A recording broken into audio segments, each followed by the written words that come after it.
Hey guys, Jam here, and in today's video I'm finally going to be doing my kind of beginner's guide to what is glazing and how to go about it. Now I was asked on my Discord to do this quite a while ago, I just haven't found the time yet, but I'm going to do it today. But first, before we get started, what exactly is glazing for anybody that's new? And I'll use this kind of like cloaky jacket thing here as an example. But glazing is basically you use extremely thin layers of paint, almost transparent. Well, actually they are transparent. And you slowly build up the layers to go from either like a dark to a light or from one color to another color. So you get a nice smooth transition. That's basically what glazing is. It's a transition. Now the easiest way to practice this for me, I think it's going to be cloaks and capes and stuff, because you've got your preset kind of like crevice. You got loads of crevices and peaks and all that stuff. You know where the dark place is supposed to be and you know where the light places are supposed to be. Now obviously glazing can be done for anything, for power armor, power weapons, especially faces and heads and stuff. So you can go from a darker skin tone to the bottom up to a lighter on the top of the bald head.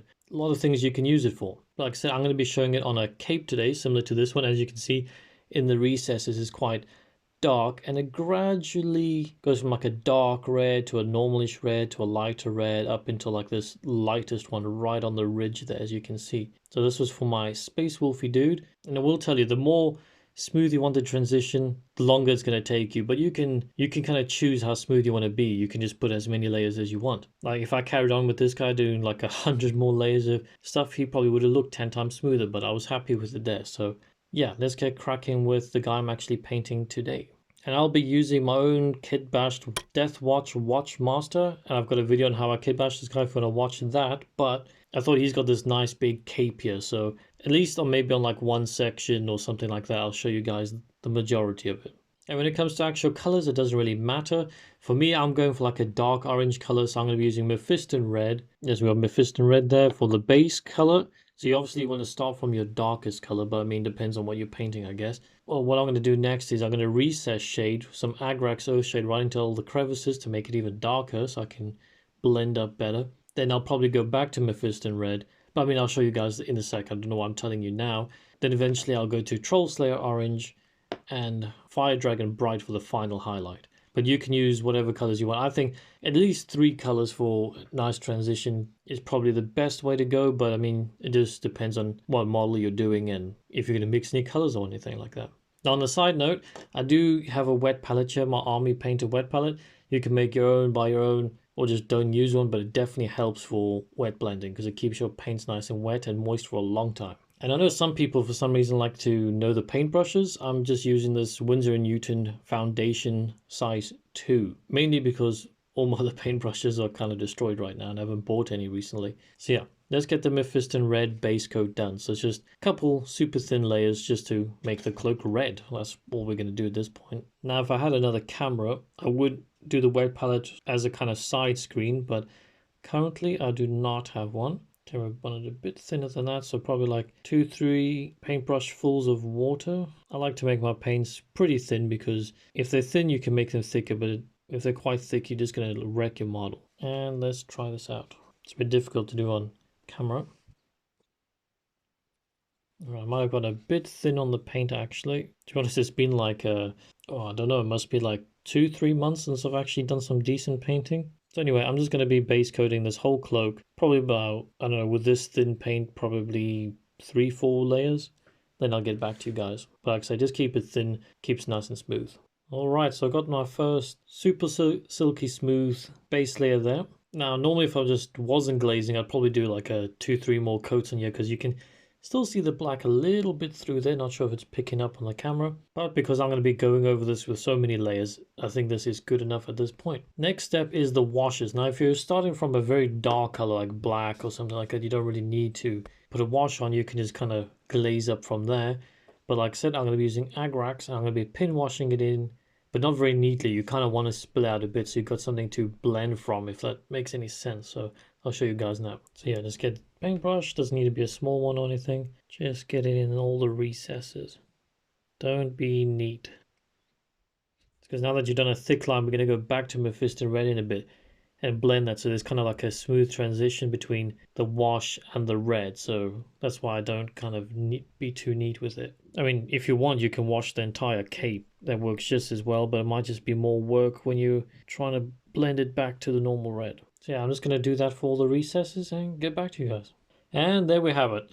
So obviously, because this has got so many creases and stuff, it's almost pretty much the whole cake kind of done in wash. That's the reason why you're not too neat with it, because it also kind of reveals the depths of the cloak and stuff a bit more like that, so you can kind of see where's supposed to be light, where's supposed to be dark, all that kind of stuff.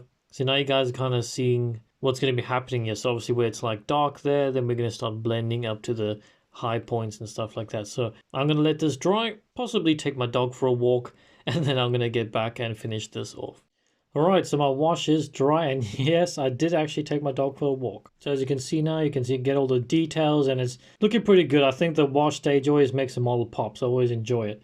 So now what we're going to do is just going to go back to our base color. So for me, that was Mephiston red, and we're just going to do the same thing again, just to kind of clean it up, and yeah, I'll show you what I'm going to be doing. So yeah, let's use this kind of big crevice here. So what we're going to do is, and this is a pretty fine part, so it should be quite easy. But we just want to highlight it back up, clean that wash out, but leave the recesses much darker. Now, if you're doing a very thin paint, when it dries, you should still see some of the darker parts and stuff, and then you just kind of do another layer slightly more into the center. You definitely want your paint super, super thin here. I probably had mine too thick there, to be honest. And yeah, like I say, you can always make it thicker and stuff. You just don't want to ruin that nice transitions. As you can see, I'm just kind of leaving the recesses in there, like I said before, but obviously because it's a thin paint, you're going to still see the messy wash underneath. So then you like just gradually work your way in. So I'm going to quickly do one coat of cleaning up and then get back to the next coat. All right, so I've done my first kind of layer to clean up a little bit. As you can see the difference between there and there. I've just done this half here. And you can see the difference already. Now what I'm going to do is I'm going to do like a second coat pretty much the same way as before. This stage is mainly a cleanup. It's not really about transitions too much. But if you want, you can start moving up a little bit. So for example here, when I did the first kind of layer to clean up, I went right up to that line there. But now if I wanted to kind of leave a bit more shade, I'd move it up to about here. So then it goes from dark to slightly lighter there. But yeah, like I said, I'm just going to do another layer or two, clean this up, and then we'll move on to the next color and start actual glazing part. Alright, so I've done about, I don't know, maybe 2-3 layers of Mephiston red, nice and thin again. Just kind of cleaning up the wash. And so hopefully you can already see there's a bit of a transition, a bit of a fade between the wash and the Mephiston red now. Like I say, just do nice thin coats, gradually bringing each coat slightly more to the middle of every crevice. But now the actual glazing part's really going to start now when we introduce a new color. So in my case, it's going to be Troll Slayer Orange. But it'll be your next level up, the next color up that you want to go, the brightest one. Well, the next brightest one, I should say. So the same process as before. Just get a bit of the paint you want, dab it on your palette, and then you're going to want to water it down quite a bit. Like I said, maybe like 3 or 4 paintbrushes worth of water. I mean, you could go more or less, whatever, but I like to just be a bit safe with about that. Let's have a look. But yeah, now you can kind of see on the wet palette, you can actually see through the paint. Now you're actually seeing the wet palette paper right through there. That's kind of what you want. You want a nice transparent layer like that. Now that should be fine. Just a dab more for safety. And to be honest, if I had to break down what glazing is into like one simple sentence, it would be leave gaps between your layers. So now for example here, let's say this big piece over here, you can see there's shade there, and you got the Mephiston red there. Now what we want to do is actually leave a gap there. So you've got the shade, then you've got a little thin line of Mephiston red, and then you put the orange down. So you're going from dark to red to orange, but you're doing it in thin layers, so you got nice, very, very small steps and transitions. So let's actually work on that. One thing I should have mentioned before is because the paints are so watery, you don't want to have too much on your paintbrush, else when you touch the model, it just kind of pulls out. So you don't want too much on there. I always forget that myself, to be honest. That's why I forgot to mention it. Like I said, now leave a space. Don't know if you can see that line there. So basically I'm leaving a gap between the last layer of paint. Do a similar thing like from there. And then just fill in the gap. There you go. So that's basically what glazing really is. Now when that layer is dry, we'll just move in a step closer. So then, because I did the line there originally, then I'll just move one space over and then do another layer more into the center. Now you just do that pretty much throughout this entire thing. The same thing kind of goes for the tops and the bottoms here. So obviously this part inside here is going to be a bit darker. So when it goes into a bit more shade, so instead of going all the way from the top and then down, we want to start from about there and just work the middle of this crease and not get where the Mephiston red is there. Leaving a bit more gaps. So sides, from left to right, up and down, you want to leave gaps now. Stepping it in. Yeah, I'm hoping you guys can see this or I'm explaining it very well. I'm not like the most well-versed person when it comes to painting tutorials. But here's another good one exemplar as well, because this bottom of this cloak obviously goes like the circular there. So we want to leave a gap there and just work our way there. But there's a little bit of a crease there, so we leave that there and just work the orange on this section. And then where it comes up again there. So leaving a gap in between. And the same down here. Okay, so I'm working on this side over here, just so you guys can kind of see the difference between the different steps and all that kind of stuff. And, well, so far the transition for me, because the colors I'm using between the dark and the light is a bit too strong, but I've only put down about 2-3 layers. But now I just want you guys to kind of see, like, the differences and stuff like that. So with every time a layer dries, like I said before, you just want to kind of step closer to the highest points. So I started off like leaving a gap. So now for the next layer, I just want to, like here, go super tippy top, kind of right on that crevice there, right down the middle, same like that stuff. Side there, maybe just leaving this area here to be a bit darker where the fold goes. Now, once I'm done all this, if the transition still looks a bit too strong or too contrasting, the good thing about glazing is we just go back to our Mephiston red and make sure that the two sections kind of fade into each other a bit better. But yeah, for now, I'm still going to be putting a couple more layers on here. Just like I said, first I'd put a layer there, then I'm just going to move it up a bit. So after about 4 or 5 layers, I'm just kind of going from there to there to there, building up that nice transition. And eventually, when you get to the final end of the whole product, you just want to put one super light line right down the middle of every high point.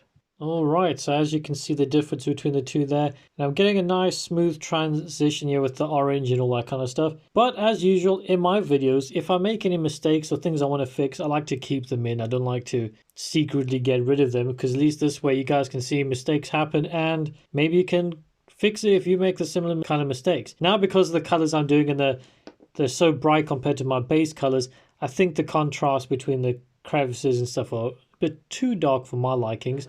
So I'm going to kind of show you guys how you can fix it up. And it's pretty easy. We just go back to our Mephiston red here, if I got any left on there. Get that on there. And all we want to do is go back to these folds and stuff and just try and kind of ease the kind of like transition between the two here like this. Just like that. Then hopefully that will smooth the transition between the dark and the orange and all that kind of stuff. Get a much better look. I mean, you can already see just from that one layer there, that's looking much smoother there as well. So same thing as before, I'm just going to go in between all these crevices and stuff with my first base color, very thin paint, and just kind of go in there trying to smooth it out a bit more. All right, so went back, kind of lightened up the creases and stuff like that. And then I went over with the Troll Slayer orange again to kind of smoothen transition. It looks much better, but I think this is just because of the colors I chose. I chose very contrasting, very high brightness colors compared to my base color and stuff. But that's a good thing about doing super thin transitional layers and stuff, because we can go back and forth. But this video is just about showing you what glazing is and how to go about it. So I'm just going to finish this off. And then I'll get to the other side and I'll see if I want to maybe darken it down for myself personally. But I mean, right now I don't think that looks too bad. I mean, you can see it goes from super dark up to lighter red and into the orangey color. Yeah, I think it's looking pretty decent. So now we've got to go into the next step for our final highlight color. And I'm going to go for Fire Dragon Bright. Now this is probably going to make the problem even worse. But yeah, let's mix this up and get going with this color. Exactly the same process as all the previous layers really. Get a bit of paint, then about 3 or 4 blobs of water in there. Actually, this one looks quite thin already, so I mean, all paints are a bit different, so you kind of just have to eyeball it. Like I said, you just want a transparent layer, so when you're painting it, you want to see through it pretty easy like that. So for safety, I'm going to put one more, and that should do it. 3 blobs of water there. And if we paint it on there, we can move it around and see. Yeah, I can see through the palette. And another little tip, if you want to go to a next level of transitions and smoothness, you can mix your paints. You can go red, then you can go like 50-50 with the Troll Slayer, and then 50-50 between there, and then 100% on that one. That will make some nice smooth transitions, but ain't nobody got time for that. So same process as before. Now we just want to go even more into the middle, leaving the edges. I mean, with this brighter color, we almost want kind of an edge highlight. So we just go on this little edge here, just the tippy toppy edge, just the top there where the light will be hitting it the most. Like that. So yeah, we want to be hitting all the highest points now. Once again, not going all the way to the bottom because you want to leave a bit of that transition there. Yeah, like I said, I think this pen's quite thin. I went a bit too thin on this one, but that's nothing we can't fix. Like I said, we're just going right onto the tippy tops now.